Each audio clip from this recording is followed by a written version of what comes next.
تو صحابہ کے دلوں کے اندر جنت ہوا کرتی تھی، جنت کا شوق ہوا کرتا تھا.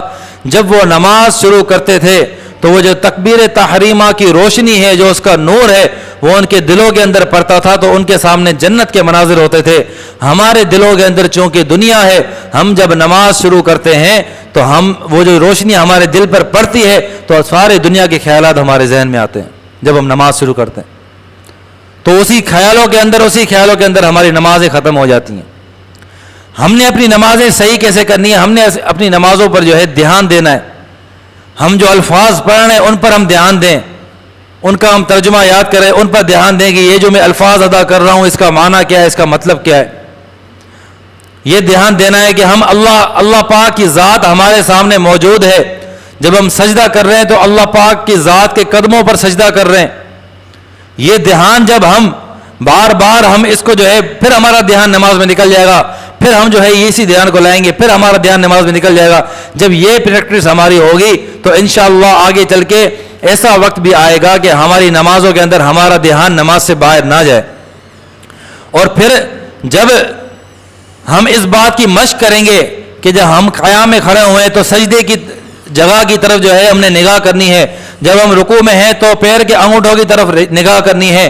جب ہم اتحیات میں ہیں تو ہم نے جو ہے جھولی کی طرف نگاہ کرنی ہے. جب ہم سجدے کے اندر ہیں تو ہم نے ناک کی طرف نگاہ کرنی ہے. جب یہ مشق ہم کرتے رہیں گے، اس کے بعد جب ہم نماز پڑھنے کے بعد جب ہم مسجد کے باہر نکلیں گے اور ہماری نظر اگر کسی نامحرم پر پڑے گی تو ہماری آنکھ کی مشق اتنی ہو چکی ہوگی کہ ہماری نظر خود ہی اس سے ہٹ جائے گی. ہمیں پتہ ہوگا کہ ہم نے اپنی نگاہ کہاں رکھنی ہے اور ہم نے اپنی نگاہ کہاں نہیں رکھنی ہے. اور ایک آخری بات کرتا چلوں کہ نماز جو شخص پڑھتا ہے اور اس کا نماز کے اندر دھیان نہیں لگتا اور وہ اس بات کی کوشش کرتا ہے کہ کسی طرح نماز میں میرا دھیان لگے، بعض علماء لکھتے ہیں کہ اس کو اس بندے سے بھی زیادہ ثواب ملتا ہے جس کا دھیان نماز میں لگتا ہے. اس کی وجہ یہ کہ جس بندے کا دھیان نماز میں لگ رہا ہے، جس بندے کو نماز پڑھنے میں مزہ آ رہا ہے، جس بندے کو نماز پڑھنے میں خشوع حاصل ہو رہا ہے، ہو سکتا ہے وہ نماز اس لیے پڑھ رہا ہو کہ نماز پڑھنے میں مزہ آتا ہے. لیکن جس بندے کا دھیان نہیں لگتا، جس بندے کو نماز پڑھنے میں مزہ نہیں آتا، پھر بھی وہ نماز پڑھ رہا ہے تو یہ 100% اللہ کی رضا کے لیے نماز پڑھ رہا ہے. اس کا نماز سے اور کوئی بھی مطلب اور مقصد نہیں ہے.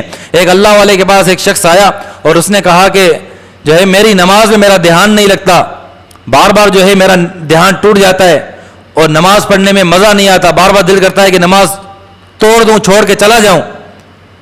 تو اس اللہ والے نے پوچھا کہ کیا آپ اس کے بعد بھی نماز پڑھتے ہو؟ کہا کہ ہاں، وہ تو اللہ کا حکم ہے، 5 وقت کی نماز پڑھتا ہوں. تو وہ اللہ والے جھومنے لگے. کہا کہ پھر تم کیفیت کے بندے نہیں، تم اللہ کے بندے ہو. تم کیفیت حاصل کرنے کے لیے نماز نہیں پڑھتے، تم اللہ کی رضا حاصل کرنے کے لیے نماز پڑھتے ہو. تو اللہ سے دعا اللہ پاک ہمیں بھی ایسی نمازیں عطا کرے جن نمازوں کے ذریعے سے ہمارے دنیا اور آخرت کے سارے مسائل حل ہو جائیں.